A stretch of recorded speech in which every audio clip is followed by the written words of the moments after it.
Welcome to 9+ news. నేను సంగీత. గడిచిన 2 రోజులుగా తెలుగు రాష్ట్రాలు నిప్పుల కొలిమిని తలపిస్తున్నాయి. తీవ్రమైన వడగాలులతో ప్రజలు అల్లాడిపోతున్నారు. పగటి ఉష్ణోగ్రతలు చాలా చోట్ల సాధారణం కంటే 3 నుండి 5 డిగ్రీలు అధికంగా నమోదయ్యాయి. హైదరాబాద్ వాతావరణ కేంద్రం రాబోయే 3 రోజుల పాటు హెచ్చరికలు జారీ చేసింది. తెలంగాణలోని పలు జిల్లాల్లో తీవ్ర వడగాలులు వీచే అవకాశం ఉందని స్పష్టం చేసింది. బేగంపేట్ వాతావరణ శాఖ అధికారులతో మా ప్రతినిధి కీర్తి ఫేస్ టు ఫేస్. గత 4-5 రోజులుగా 2 తెలుగు రాష్ట్రాల్లో కూడా విపరీతమైనటువంటి వేడి గాలులు, అదేవిధంగా ఎండల తీవ్రత మరింత పెరిగింది. సో మనం ముఖ్యంగా తెలంగాణలోని కొన్ని జిల్లాల్లో అయితే అధిక ఉష్ణోగ్రతలు నమోదవుతున్నాయి. అసలు మన తెలంగాణలో ఏ జిల్లాలు రెడ్ జోన్లో ఉన్నాయి, అదేవిధంగా ఎల్లో అలర్ట్ ఏ జిల్లాలకి జారీ చేశారని మనకి ఐఎండీ అధికారి అయినటువంటి శ్రీనివాస్ గారు ఈరోజు మనతో ఉన్నారు. సార్ చెప్పండి, మనకి తెలంగాణలో ముఖ్యంగా మనకి రెడ్ అలర్ట్ జోన్లో ఉన్న జిల్లాలు ఏమిటి, అండ్ అదేవిధంగా ఆరెంజ్ మిగిలిన జోన్స్లో ఉన్న జిల్లాలు ఏమిటో మాకు చెప్పండి.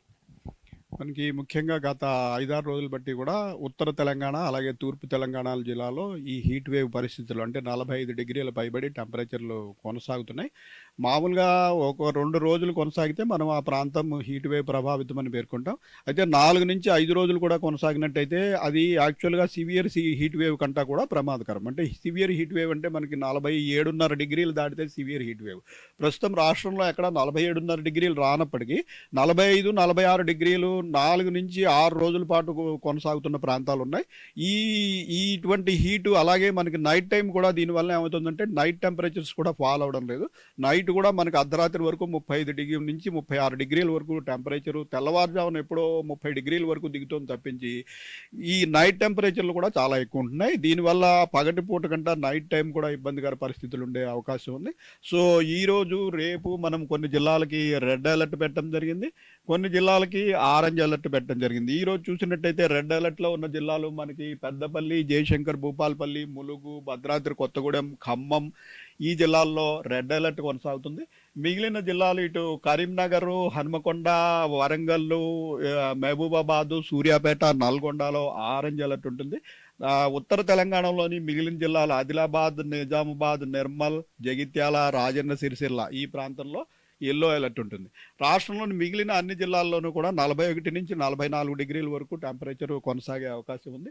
సో టెంపరేచర్ రీత్యా చూసినట్టయితే మనము ఈ ప్రాంతం అంతా 45 డిగ్రీలు ఇంచుమించుగా రికార్డ్ అయ్యే ప్రాంతం అంతా రెడ్ అలర్ట్, మిగిలిన ప్రాంతం అంతా 41 నుంచి 44 డిగ్రీలు. చూసినట్టయితే రాగల 5 రోజుల వరకు కూడా రాష్ట్రంలోని అన్ని జిల్లాల్లోనూ కూడా 41 డిగ్రీల పైగా టెంపరేచర్లు రికార్డ్ అయ్యే అవకాశం ఉండగా ముఖ్యంగా ఉత్తర తెలంగాణ అండ్ తూర్పు తెలంగాణలో మాత్రం 45 డిగ్రీల పైబడి కూడా టెంపరేచర్లు ఉండే అవకాశం ఉంది. అంటే మనకి 45 డిగ్రీలు పైబడి టెంపరేచర్ ఉన్న జిల్లాల్లో ఏ విధమైనటువంటి చర్యలు తీసుకోబోతున్నారు, అండ్ అదే విధంగా రైతులకు ఎటువంటి సూచనలు ఇవ్వబోతున్నారు? ఈ సమయంలో ఏంటంటే ఈ 45 డిగ్రీలు ఈవెన్ 41 డిగ్రీలు దాటిన తర్వాత కూడా చాలా అప్రమత్తంగా ఉండాల్సిన సమయము. ఈ బాడీ టెంపరేచర్ అనేది మనకి అరౌండ్ 35 డిగ్రీస్. సో దాన్ని మెయింటైన్ చేయడానికి అది మనం 37-38 అయినప్పుడు మనకి ఈ శ్వేత గ్రంథుల ద్వారా చెమట రిలీజ్ అయ్యి మనకి బాడీ కూల్ అవుతుంది. కానీ మీకు 35 డిగ్రీల నుంచి 10 డిగ్రీలు పెరిగిపోయినప్పుడు ఆ సమయంలో మీరు ఎండలో నిలబడి ఒక గంట సేపు పని చేసినట్టయితే మీ బాడీ ఉష్ణోగ్రత ఇంచుమించు 47 డిగ్రీలు 48 డిగ్రీల వరకు పెరిగిపోయే అవకాశం ఉంటుంది. చెమట ద్వారా దాన్ని మనం బాడీ చల్లబరచలేదు. దీనివల్ల ఇమీడియట్గా డీహైడ్రేషన్ అయిపోవడము, వెంటనే మనకి స్పృహత కోల్పోవడము, ఆ తర్వాత ప్రాణం పోయే ప్రమాదం కూడా ఉంటుంది. గత 5 రోజుల్లో మనకి సుమారు 100 మంది పైగా ఈ విధంగా ప్రాణాలు కోల్పోయారు. సో అందరూ అప్రమత్తంగా ఉండాల్సిన సమయం 11 నుంచి 4 గంటల వరకు వీలైనంతగా ఎట్టి పరిస్థితుల్లోనూ బయట more than half an hour కంటా ఉంటే ప్రమాదకరం. అంటే మనకి పశ్చిమ భారతం నుంచి వీస్తున్న గాలుల వలన హీట్ వేవ్స్ అన్నది మనకు అధికమయ్యాయని చెప్తున్నారు. సో ఈ ప్రభావం ఇంకా ఎంతకాలం కొనసాగబోతోంది, అండ్ అదే విధంగా చూసుకుంటే మనకి ఇక్కడ తెలంగాణలో ఉన్నటువంటి ఈ జిల్లాల్లో ఈ హీట్ వేవ్ ప్రభావం ఇంకెన్ని రోజులు ఉండబోతుంది? మరొక 4 రోజులు ఇవి ఉండే అవకాశం ఉంది. మనకి అదే విధంగా కొన్ని ప్రాంతాల్లో ఈ క్యుములో నింబస్ మేఘాల వల్ల జల్లులు పడే అవకాశం కూడా ఉంది. ముఖ్యంగా పశ్చిమ జిల్లాల్లో ఈ రోజు రేపు మనకి ఈ విధమైన వర్షాలు పడే అవకాశం ఉంది. ఎల్లుండి చూసుకున్నట్టయితే ఈ హీట్ వేవ్ ప్రభావితమైన ప్రాంతాల్లో కూడా కొద్దిపాటి జల్లులు పడే అవకాశం ఉంది. సో 4వ రోజు నుంచి కొద్దిగా టెంపరేచర్లు మళ్ళీ మోడరేట్ స్థాయికి వచ్చే అవకాశం కనిపిస్తుంది. అంటే అదేవిధంగా చూసుకుంటే మరి ఈ సంవత్సరం మనకి ఋతుపవనాలు ఎప్పుడు ఎంట్రీ ఉండబోతోంది? అసలు అంటే అందరూ చెప్తుంది ఏంటంటే వర్షాలు తక్కువగా ఉంటాయి అంటున్నారు, దాని గురించి? వర్షాలు అయితే డెఫినెట్గా తక్కువే ఉంటాయి. ఎందుకంటే ఎల్నినో ప్రభావం రాగల మాన్సూన్లో ఉన్న 4 నెలల మీద ఎల్నినో ప్రభావం ఉంటుంది.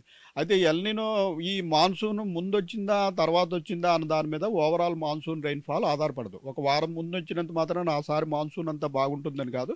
ఈ ముందు వెనక రావడానికి వివిధ రకాలైన గ్లోబల్ పరిస్థితులు కారణం ఉంటాయి. సో ఈసారి మనం 26వ తారీఖు నుంచి ఒక 4-5 రోజులు అటు ఇటుగా కేరళలోకి ప్రవేశించే అవకాశం ఉందని భావిస్తున్నాం. అయితే ఇప్పటి వరకు మనకి అనుకూల వాతావరణం కనపడలేదు.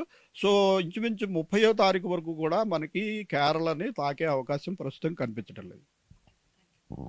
సో చూస్తున్నారు కదా, మనకి ఇంకా రానున్న 4-5 రోజుల్లో అయితే కూడా తెలంగాణలోని ముఖ్యంగా పశ్చిమ తూర్పు తెలంగాణలోని మనకి ఈ హీట్ వేవ్ ప్రభావం ఎక్కువగా ఉంటుందని అయితే తెలియజేస్తున్నారు. సో ప్రజలందరూ కూడా అప్రమత్తంగా ఉండాలని అయితే కూడా వాతావరణ శాఖ వారు తెలియజేస్తున్నారు. కెమెరామెన్ సూర్యతో కీర్తి, 9+ న్యూస్.